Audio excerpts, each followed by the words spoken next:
I'm Robin Miller-Brecker. And I'm Karen Lenzer. Welcome to Seeking Center, the podcast. Join us each week as we have the conversations and weed through the spiritual and holistic clutter for you. We'll boil it down to what you need to know now. We're all about total wellness, which to us means building a healthy life on a physical, mental, and spiritual level. We'll talk to the trailblazers who will introduce you to the practices, products, and experiences that may be just what you need to hear about to transform your life. If you're listening to this, it's no accident. Think of this as your seeking center and your place to seek your center. And for even more mega inspo, sign up for Seeking Center, the newsletter at seekingcenter.app. Brenda and Faith Ferber are a mother-daughter duo determined to smash the stigma against mental illness. Brenda recently wrote an article on HuffPost with the title, "My daughter told me she wanted to die. To save her life, I gave her permission to end it." The subtitle of that article is "There'd be no stopping Faith if we could get her to adulthood alive." Clearly, Faith is here. She is a full-fledged adult who is a licensed master social worker and therapist. Faith says that her adolescence was a tough one, marked by self-harm, sexting, and attempted suicide. But she not only survived, she thrived. How did her mom, Brenda, an award-winning author and crisis counselor, bravely make that statement and support Faith during those challenging years? We're going to discuss all, including mental illness. And we're going to unpack how things turned around for Faith, including the power of energy healing and how Brenda and Faith are on a mission to help others live their most fulfilling lives. Let's get talking. Hi, Brenda. Hi, Faith. Hi, Robin. Hi, Karen. We're so happy to be here. Oh, we're so thrilled to have you here with us, both of you. I wish that our listeners could see you both and the smiles on your faces. This is such an important topic for all of us to understand. And yet it's one that I think many of us are very much afraid to lean into. You two are testaments of walking the walk and really going through the fire and getting to the other side. Can we just start at the very beginning? And Brenda, maybe you can start and talk about that first time that Faith threatened to hurt herself with a knife and what happened and what led to that. Okay, sure. Yeah. So this was back in 2004 and Faith was 9 years old. She was a third grader and she had gotten into trouble at school that day. She and a bunch of her friends had played a mean trick on the new girl in their class. And I'd gotten a call from the teacher and the teacher had said that she dealt with it at school. But when Faith got home from school, I still had to have some sort of talk with Faith and a consequence. And so I did. I talked to her and I took away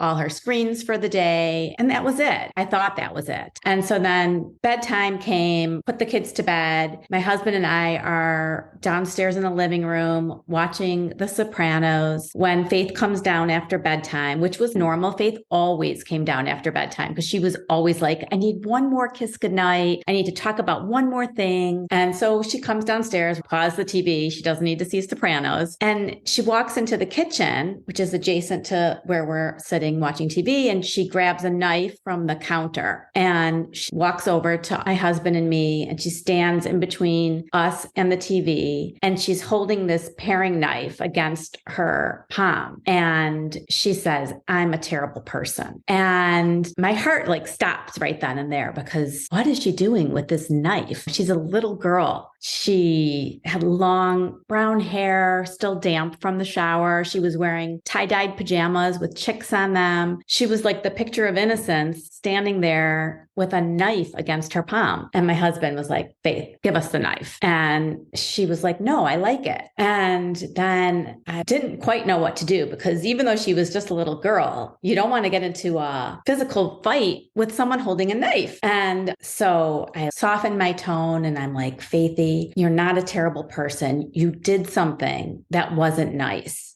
And it's normal and typical to feel bad about that. But that doesn't make you a terrible person." And she's toying with the knife against her palm. And I said, "Do you want to maybe see a therapist?" And she let out a deep breath and she took 2 steps to us, gave us the knife and fell into our arms. And it was the scariest moment because it was like we had known all along for 9 years that she was a tough kid. No joke. She came out of me screaming and she didn't really stop for quite some time. But this was a whole other level. There were a bunch of kids in her class who had gotten into trouble that day. I don't think they all went home and took a knife and said they wanted to hurt themselves. So that's when we got her a therapist and started a very long journey of navigating. And can I ask too, if you can recall, Faith, had you had those 9 years old, 2004, which honestly is before a lot of social media and so forth. So had you thought about that before? Because I think other parents who are listening of younger children, because I know we're going to talk about your teenage years, but that's young. And this before you would have seen it somewhere else. Yeah, I didn't have any exposure to the word suicide or that people could even take their lives. But I just remember from a very early age feeling like I deserve to be dead. I remember at one point I drew a picture for my mom of me in a tower being eaten by tigers or lions or something like that. And I remember writing on that, I deserve to die. So like my little 8-year-old, 9-year-old brain didn't know what suicide was, but did know that I felt like I should be fed to tigers. So I really did struggle my whole childhood. And I just remember thinking that there are good people in the world and there are bad people in the world. So statistically, some people have to be bad people. And I thought that I was just one of those bad people. Because I was watching your face as your mom was telling the story, and you could still see the pain in your eyes as she's telling that. Do you remember what was going through your mind? Did you want them to react a certain way? Did you feel like it was a moment of empowerment for yourself? Or was it just a desperate way to get their attention, or all of the above? Yeah, I think it was a lot of desperation. I think it's important to remember I'm working with a little kid's brain. So I don't have all of the ability to think about consequences or to vocalize my needs appropriately or anything like that. So for me, I remember part of the reason I felt so desperate was because everyone in my class had played this really mean prank. And our teacher had asked us one by one whether or not we participated, and everybody lied and said they didn't do it except for me and one other kid. So I was like, here I am doing the right thing and acknowledging that I did something not nice. And then me and the other kid who acknowledged it got punished for it. And we didn't get to watch the movie with the rest of the class. And I remember thinking, even when I try to be good, I still somehow end up the bad kid. So for me, I was just desperate and really convinced that I just didn't know how to be a good person. So then what happened? You went to the therapist. So she went to a therapist. We found a therapist who was very warm and kind and very similar to me in terms of the way she would talk to Faith. And what was great is that even though she was saying all the same things that I was saying to Faith, you're a good person, you did something not nice, you're worthy, you're growing, you're changing, blah, blah, blah. Faith was able to hear it better from the therapist than she could hear it from me, because Faith had some weird warped idea in her mind that because we were her parents, we were required to unconditionally love her. And so therefore our love didn't count. Oh, wow. Yeah. So it was like, you're stuck when anything you say is, you don't matter. You have to love me. You're my parents. Of course you're going to love me.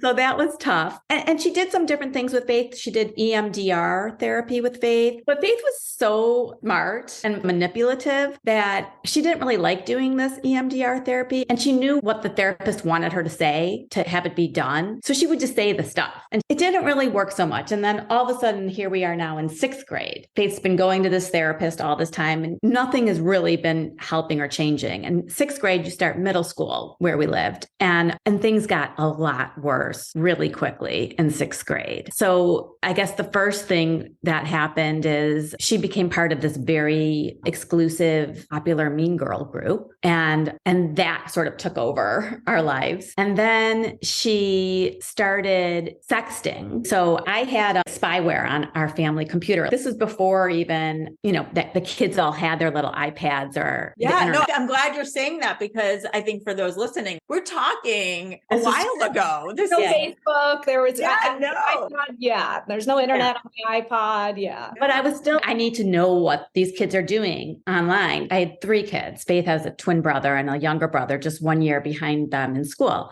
I gave them cell phones when they got to middle school, but we took their phones every night and I would read their texts. I had monitors on our family computer, and every morning once they left for school, I would look and see what they were saying on AOL, Instant Messenger. I could see the websites they were going to. So I was paying attention as best I could. And still, I don't think I cared that you were paying attention, or I didn't think about the fact that you were paying attention in the moment. I think one of the big things that happened for me in sixth grade was, yes, I was part of this group of 16 girls who were all very popular, and we were the mean girls type of popular, and everyone was beautiful. All of my friends had started puberty early, and they had boobs and hips, and they had boyfriends and all of that. And I was like scrawny and I wasn't developing, and realized super quickly in sixth grade that you can get attention from guys if you just make yourself a little bit sexual. They love that. And so I very early on learned I'm not one of the prettiest ones. If anything, I'm on the outskirts of this group because I'm not one of the prettier ones, but I can be the one that has all of the guys wanting to be around her. And so I just really threw myself into that. The first time I sent a sext, it was to a seventh grade boy. He asked for a picture. I sent it without even giving a second thought. And immediately he was like, "You're so sexy. I want to hook up with you." And I was like, "Oh, I'm beautiful. I'm wanted. I feel good about myself. All I have to do is send a naked picture and I get all these people telling me great things. Amazing. I'll do that." And Brenda, you're doing everything on the lines. Like,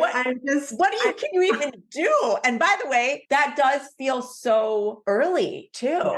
Well, yeah. Wait, let me just go back to you though for a moment, because it feels again, you're trying to empower yourself, right? Yeah. Hanging with this group of girls, feeling like you want to fit in and have some power and control with that group. How are you doing otherwise though emotionally? Did you confide in them how you were feeling? Were there any of your friends that you could be close enough and honest with about that? Or did you just internalize everything? A pretty nasty combo. I did talk to my friends about how I was feeling. In fact, I ended up getting really close with a group of 4 of the girls within the 16, because of course we all broke up into like little sub factions. And the group that I was close with, we became close because in 7th grade, we confessed to each other that we were all cutting ourselves. So I was not the only one that was struggling like this. I was the only one getting caught for struggling like that. I was the only one that was acting out in a way that was getting me a bad reputation, whereas everyone else was holding it all together. And so I love that you pick up on, yes, I was trying to empower myself because I felt I really had this core belief that I was just a fundamentally bad person, simultaneously too much and not enough. And so that was something I was constantly always battling. And I remember my sexuality was something where I finally felt good about myself for once. So then when my mom catches me sending nudes and she's like,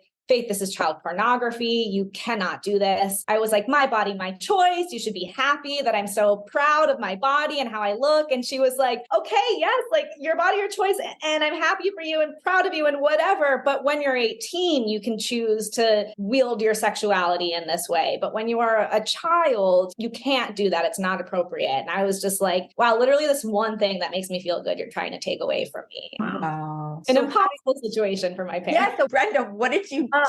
It was just a constant, I call it the cell phone dance. I would take away her screens for a few days, whatever the punishment period was. And then she would promise she would be good and wouldn't do that. And then I would give it back to her. And then lo and behold, she would do it again. I would get to places where I was like, "You can only have your phone when I'm standing over your shoulder watching." But I am really not a good police officer. And I had 2 other kids, as I said, and I had a career that I was writing. I just couldn't watch her 24/7. And I kept wanting to be able to trust her because at the same time that she was doing this, she was so smart and so charming and so good at sports and music and just excelling everywhere in life. And so I just kept thinking, oh, she'll figure this out. We would have talks about, she didn't have a lot of good boundaries, which was part of her mental illness, but also I knew everything she was doing. And I wondered how many of her friends were doing the exact same things and the moms just didn't know. And Faith, did you feel at all happy during this time, during this middle school time with the whole getting the attention and so forth? I think that I did. I will say, because I struggled with mental health my whole life, I didn't really know what it felt like to be happy, just happy, not happy, but like sure that it's fleeting, or happy, but probably going to get in trouble for whatever is making me happy. I am diagnosed with bipolar. I obviously did not have this diagnosis as a child. A lot of times my happy times and my good times were actually be fueled by mania. And so for me, I was like feeling so great. I'm the life of the party. I'm having so much fun. I'm getting all this attention. And then it would always come crashing down. I like to say what goes up must come down. And the same thing is true with bipolar. I would get in trouble or get punished. I was doing things that were completely inappropriate. In middle school, I snuck off to a gym with some of my friends so that I could take a shower with a guy. And I lied to my mom and said I was just going with my friend to use a hot tub or something like that. And she caught me and I got in a ton of trouble. And I remember those were times where I felt so good about myself. And then I was like, wow, I'm having fun. I finally feel good. And my parents are like, not that kind of fun, not that kind of good. And so that would just then trigger the depression and I'd get back into that dark place. When did you get an actual diagnosis of what was going on? So when I was in therapy as a kid, I had depression and anxiety diagnoses, which I think are definitely true and accurate. Bipolar is usually something that you can't get diagnosed with until you're an adult. And so when I was 17, after this conversation that my mom wrote the article about, that was when I started a new medication. And they were like, if this medication works, it's because you have bipolar and the medication works. So we were like, bipolar it is. So after starting in 6th grade, when Faith was sending out nude photos of herself, and she was also self-harming, and she told me one night, she just confessed that she was self-harming. And that was another thing that I freaked out completely, of course. And not externally though, externally. Not externally. No, internally, I freaked out. Externally, I actually had the perfect response to it. Faith had left a note on my door telling me that she has something very private to tell me and that I can't tell anyone. I have to promise I'll keep it a secret. And I was so scared. I was like, oh my God, is she being abused? What's going on? And then I was like, you can tell me anything. And I'm writing this back to her and slipping it under her door. Then she's writing me a note, slipping it back under my door. My husband was out of town on business. And she finally said in the tiniest letters, I cut myself. And I came into her room and I just opened the door and she was lying in bed, curled away from the door. And I just wrapped my body around hers and I hugged her and I said, if somebody were doing this to you, I would tell them to stop hurting my daughter. So please stop hurting my daughter. And she just started crying and she's, you're not mad at me? And I'm like, no, I'm not mad at you. I'm sad for you. And it was just like exactly the right way to respond in that moment. But then, of course, then we started trying medications, which didn't work. And we consulted with a psychiatrist. And then everything started to blow up because Faith told me that her friends were cutting themselves. And so when I said, I have to tell their moms, and Faith, no, they'll drop me. It'll be the end. And so we came up with a whole plan where I could tell the moms how to discover on their own that their daughters were doing this and just to leave Faith out of it. And the moms were like so grateful to me. Oh my God, Faith saved their lives. Yeah, thank you. Oh my God, she's amazing. Thank you so much for telling us. You're amazing. Faith's amazing. Thank you. Within an hour, they'd all talked to each other, the moms. And I think because Faith was this loudmouth, sexy person, they were like, this is our chance to get rid of Faith and get her out of the group. So they did not discover it on their own. They told their daughters that Faith had told on them. I went to school and I was getting the silent treatment from all of my best friends until finally someone in math class had the courage to tell me, my mom said, we can't be friends with you anymore. Wow. I had no friends. And suddenly I was this mean, popular girl. And suddenly I became the person that I was bullying. I had no one. And I was like, oh, this will blow over. They'll come around. They'll realize that you're a good person and you did this out of love and care. And I even appealed to the moms, like, come on, what's going on? This is not okay. And they were all like, oh no, hands off. Let the girls deal with it. They were like, goodbye, good riddance and goodbye. And that's when Faith really was suicidal and we had to put her in a hospital. Yeah. So it was days before 8th grade. And I was just like, I cannot handle going back to school. It's going to be the worst thing ever. I'd rather be dead. And so that's when I told my therapist that, and she was like, it's time to go to the hospital. And so I did. And then it wasn't any better. I got out a few days later, went to school, started. All of my friends came to the first day of school in matching outfits. splits that I obviously was not included in because I wasn't part of the group anymore. And that was fall of 2008. By February of 2009, my parents had sent to a wilderness therapy program in Hawaii because I was just doing so poorly that they were really worried about me. Yeah. And that place was amazing. I know there's so much in the news about terrible wilderness program experiences, but this place, Pacific Quest, is very different than all the other programs. Yeah, they actually identify as an outdoor behavioral health program and not a wilderness therapy program anymore because they operate so differently. Their whole thing is you live on an organic farm and you learn how to care for the land and care for your community in the ways that you need to care for yourself. And so that was the first time that I realized I had some self-worth. I was in charge of the plant nursery. So if I didn't make sure that all of our little baby plants survived, then we wouldn't have food to eat. So it was a big responsibility and I had no gardening experience and I just learned how to do it. And so that was when I first realized, okay, I have some worth. I could be lovable. I could have a purpose here. It was also the first time I had a therapist that really called me out when I needed it. She was not sweet and gentle in the way that let me like walk all over her and manipulate her. And I was shocked by it. And also, oh, that's really cool. And so Hawaii was actually where I said, if I'm going to make it out of this alive, I'm going to become a therapist one day. And how long were you there? I was there for 56 days. And then I went to a therapeutic boarding school after, which was horrible. When you hear about the troubled teen industry, this was one of those programs where there was rampant abuse of the kids going on and abuse of animals. It was just, the whole thing was horrible and scary and terrifying. And I got bullied because my parents loved each other. It was just a really bad place. And I also couldn't communicate with my parents about it because they were monitoring our communications. So it took 3 weeks of me being there before finally my parents heard what was going on and were concerned enough and trusted me enough to take me out of there, which I know for a fact that had I stayed the whole year and a half, 2 years that most people did at those programs, I would have left far worse than I went in. So that was a big moment too. That was a huge moment. So Faith came home. It was like May of her 8th grade year. And she wasn't going to go back to the public school where all the kids were that were causing all the trouble. And so she never actually graduated 8th grade. So we found somehow she's a therapist. So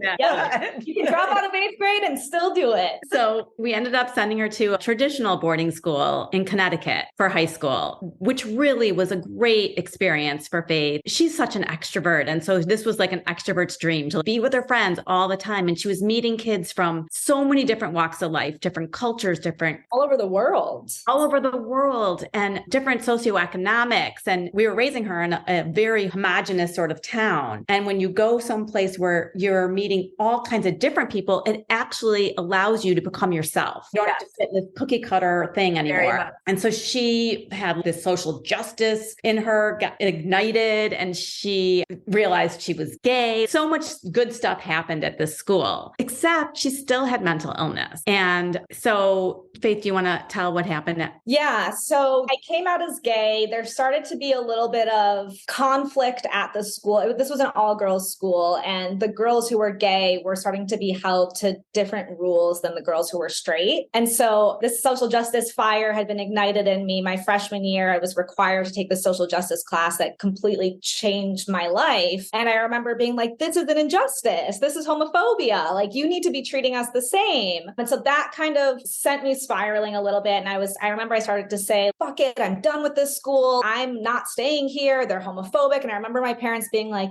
okay, calm down, make it through the end of the school year. And then if you really want to transfer home, which we think is a horrible idea, but if you really want to do that, you can transfer to another school, but just please, we're begging you to make it through the school year. And I did not. I got caught breaking school rules related to sex, of course, because that was me. And then eventually at one point I was talking to this older girl and I really wanted to be able to get off of campus and go sleep at this older girl's house. And so dumb 16-year-old me told my advisor, who was the dean of students, I'm feeling suicidal. Can I sleep at my girlfriend's house tonight? Yeah. I know, of course, like it's a perfect example of your brain is not fully developed. You are not able to think through the consequences all the way. So next thing I know, there's a dorm parent knocking on my door and I need you to come to my apartment. And I come to her apartment and we heard you're suicidal, an ambulance is coming. And I was like, oh my goodness. I was like, oh God, no. Oh, I really messed messed up. So then I had to go in the ambulance. I had to go to the hospital. They put me in the psych ward. I told them, like, I'm not actually feeling suicidal. I just was trying to be manipulative. And I remember they called my mom and told her what was going on. And they were like, because she's a minor, she's now a liability because she's suicidal. So she can't stay here anymore. You have to come get her. I was so mad. I was like, she's just manipulating you. She's not actually suicidal. They're like, that may be, but you still have to come pick her up. I'm like, you could just put her on a plane and send her home. I was so mad. And they're like, well, we can't do that. You have to come pick her up.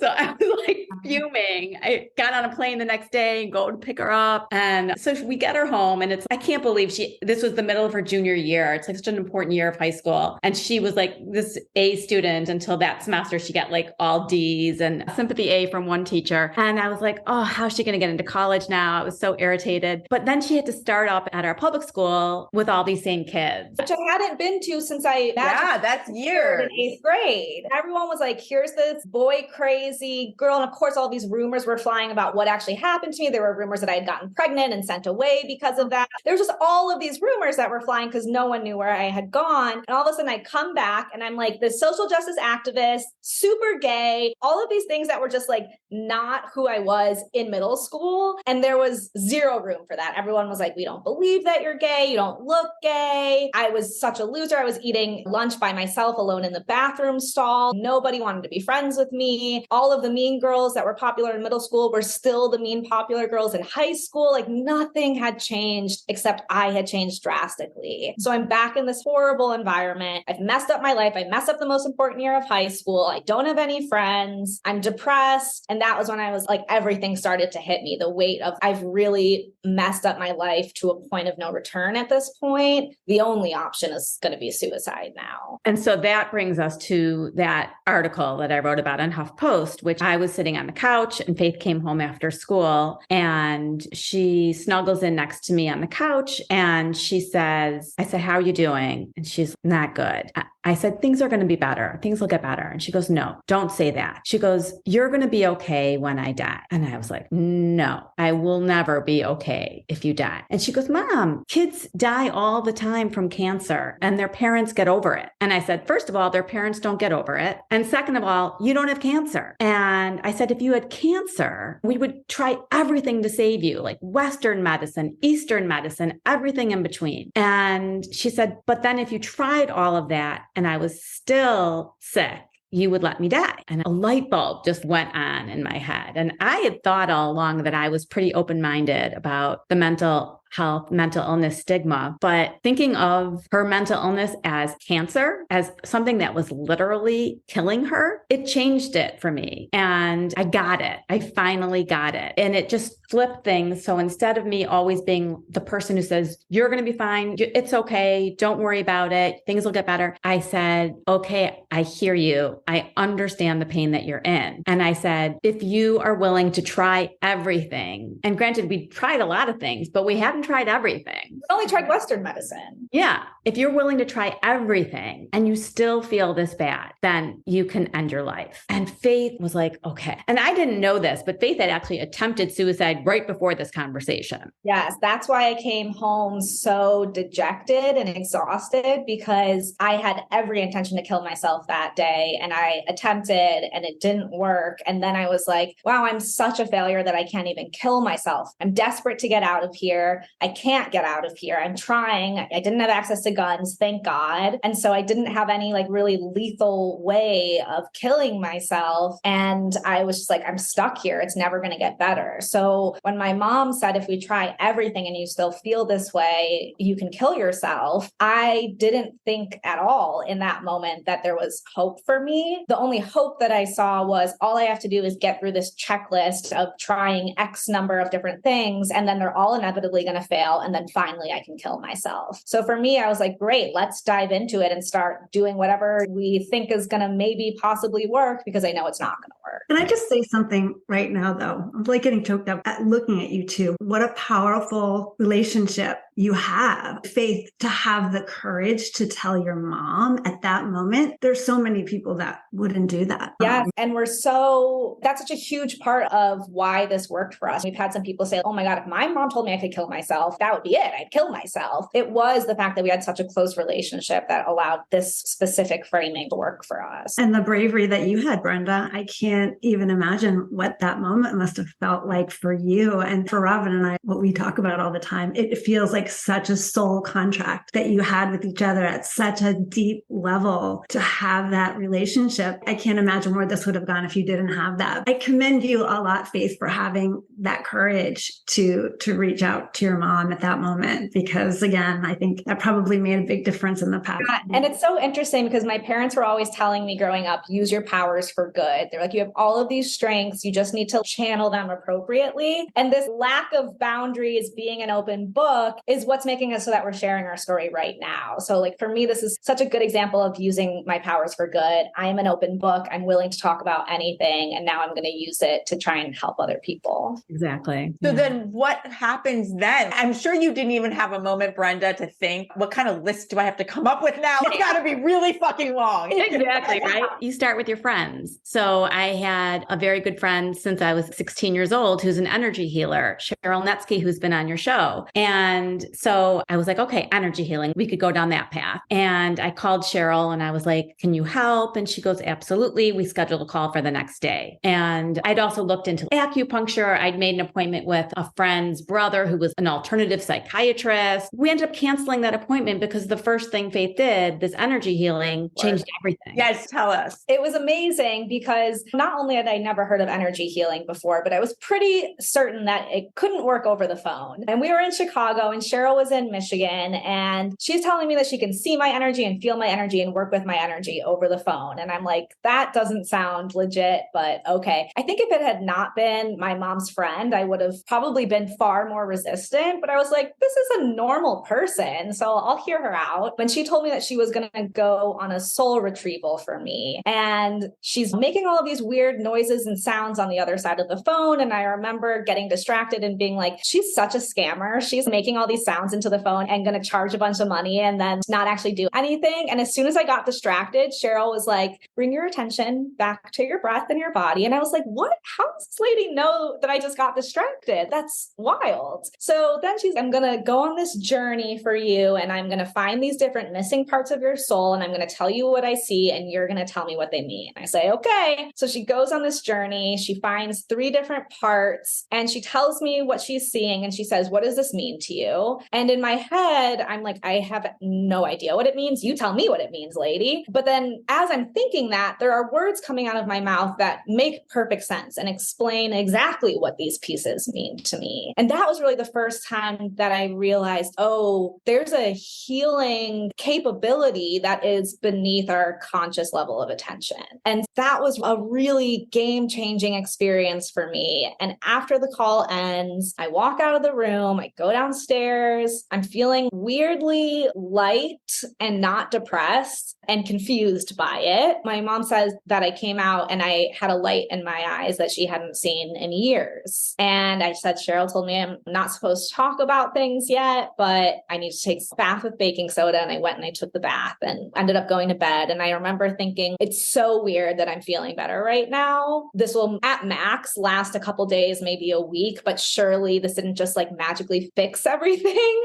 But then more days passed and more days passed and more days passed. And I felt good. I didn't feel depressed. I also got on a new medication. And I really think the combination of energy healing and medication was what I needed, especially since I have bipolar, cannot go unmedicated. So meds have been really important for me managing my own mental health. But the depression truly went away completely. Wow. Yeah. And did you continue any kind of practice on the spiritual side? It's so interesting because I actually have come back to SHERYL a few times in my life. And it's always when I get to a point where I'm feeling really stuck and I don't know the way out. And I remember the first few times I was going to work with SHERYL after this moment, I was nervous and scared to reach out to her because I knew it had been so life-changing before. And I don't know if I'm ready for my whole life to change again, but I have a chronic chronic pain disorder, and she helped me greatly in managing my pain and learning how to work with my pain and lessen it so that I could go to grad school and be successful and live on my own like I'm able to now. She helped me get over an abusive relationship. She's really helped me at a lot of super critical points along the way. And she's been like, since that very first session, I was 17, she's really been honing in on, she's like, you have this gift, you have this ability. You can work with your own energy and you can work with other people's energy. And I've been able to do that. And so SHERYL has really taught me this is how you use it. So I'm able to help my friends who have pain, and I can put my hand on their body and just literally put my hand on their body. And then 20 minutes later, they're like, I'm in less pain and I don't understand why. And so it's been critical and critically helpful throughout my life, to the point that now I just started this month at a new therapy practice that specializes in using body-based modalities to treat trauma. So we do Reiki, we do yoga, we do brain spotting and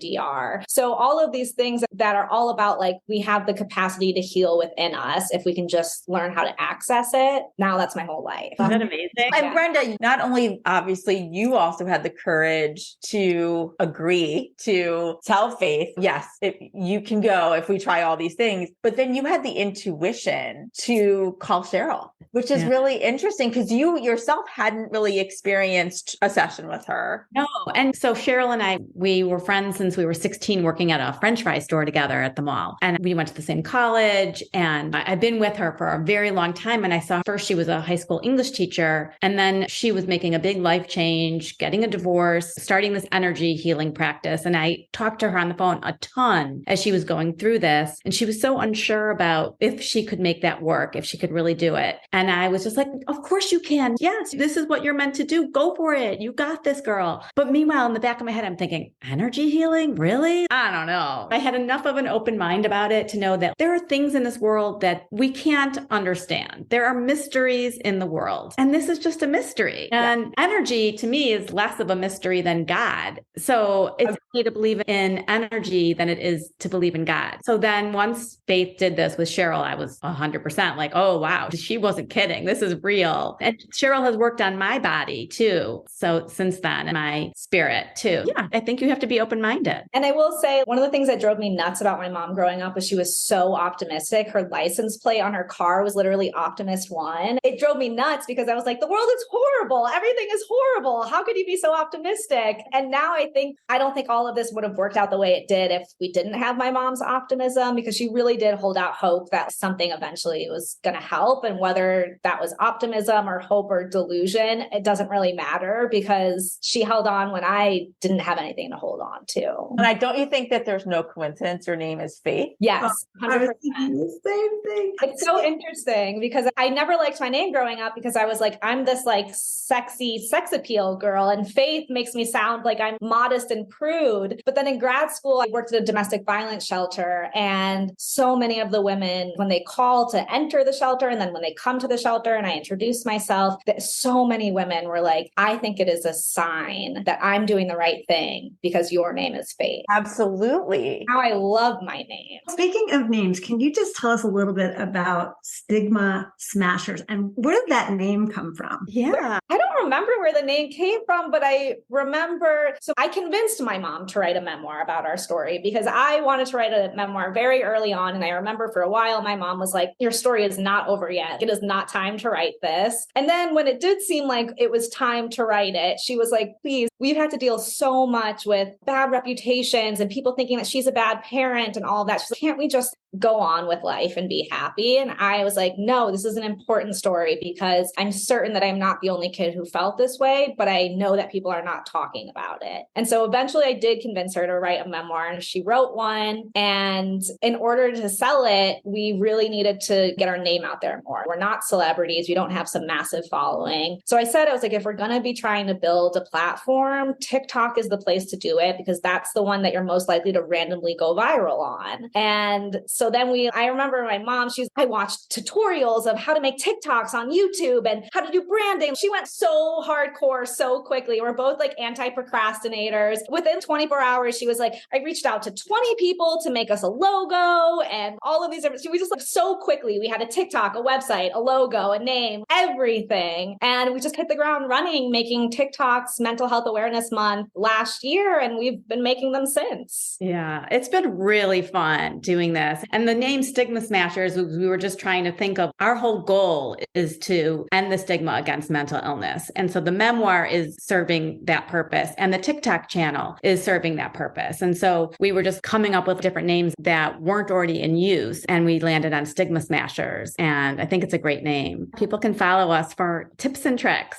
Yeah, so can you give just one or two while we're all together for people who are supporting a loved one who are dealing with mental illness? Sure. I'll say the most important thing you can do is have empathy and validation. So instead of trying to minimize what your loved one is experiencing, which is a natural tendency for humans, instead really listen and tell them you understand what they're going through, and tell them that it makes sense what they're feeling. And you could even say, this is what I'm hearing you say. That is really hard. And I get what you're feeling is so hard. I'm here for you, and tell me how I can best support you. But just that is like the best thing you can do. Yeah. And I really think that for me, it's important to emphasize that, yes, there is this, of course, innate fear that parents are going to have if their kid is struggling with suicidality, but also that need to manage that and put it aside and process it in appropriate ways that aren't with your kid. Because it was so hard for me to be constantly hearing things will get better, wait until you're an adult, all of these different things. And I was just like, if there is a light at the end of the tunnel, A, I can't see it. B, even if I can see it, I don't think I have the energy to get there. And I don't know when I'm going to get there. Is it going to be 20 more years of suffering like this? Is it going to be 2 more years of suffering like this? And so for me, that optimism just felt really invalidating, especially it was constantly harped on that suicide is a permanent solution to temporary problems. And that didn't resonate with me, because I was like, these problems have been going on my whole entire life. You're saying that they're temporary, but they feel pretty permanent to me. And especially when you're dealing with kids who are suicidal, your frontal lobe doesn't develop until you're into your 20s, and you need your frontal lobe to be able to manage impulses, think plans through, and anticipate consequences,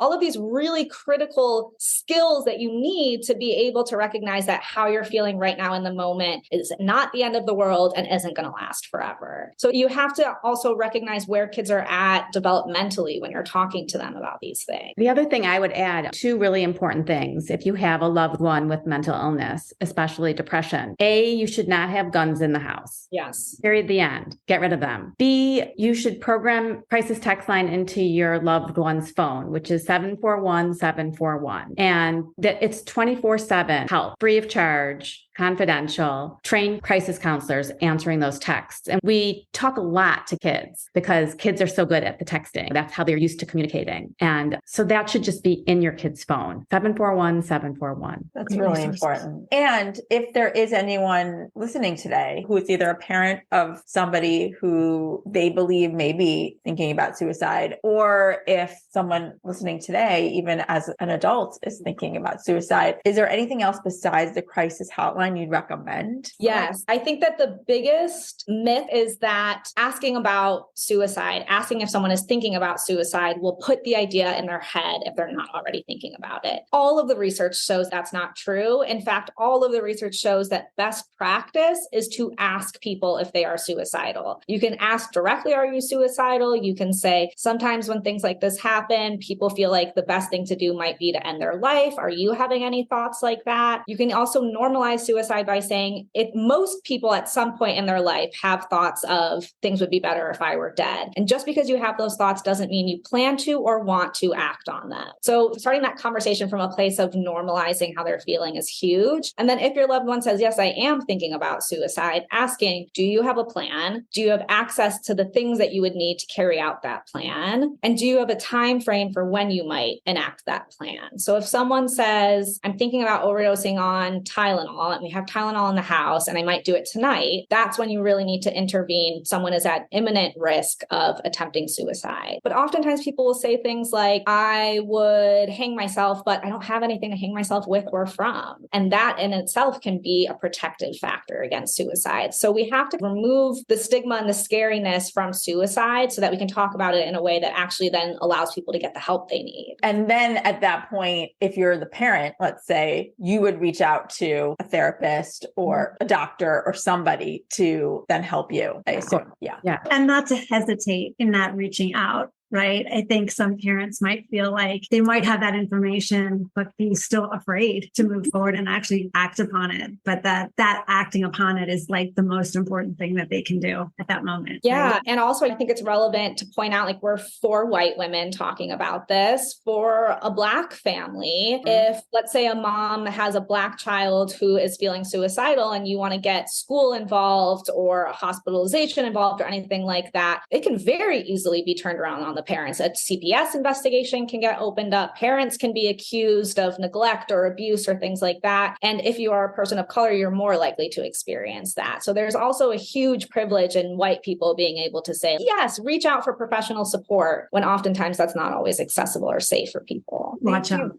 Both so much for sharing and being vulnerable, for being brave at all different points. And now for really being so open so that you are now helping so many people. I know that your TikTok is reaching thousands of people every day. And so we're so grateful to be part of telling your story and really helping others. Giving them hope too. Hope and faith. Yes, faith that there's hope and there is a way through it. Thank you so much for giving us the opportunity to chat with you. So grateful. You can find tips and tricks from Brenda and Faith to support a loved one who's dealing with mental illness on their TikTok at Stigma Smashers. You can also reach out to Brenda and Faith as well and find out more about each of them at stigmasmashers.com. And if you or someone you know needs help, dial 988 or call 1-800-273-8255 for the National Suicide Prevention Lifeline. And as Brenda was saying, you can also get support via text by texting HOME to 741-741 to connect with a volunteer crisis counselor at Crisis Text Line. And additionally, you can find mental health and crisis resources at don'tcallthepolice.com. And outside of the US, please visit the International Association for Suicide Prevention at findahelpline.com. Amazing. Thank you so cool. much. Yeah.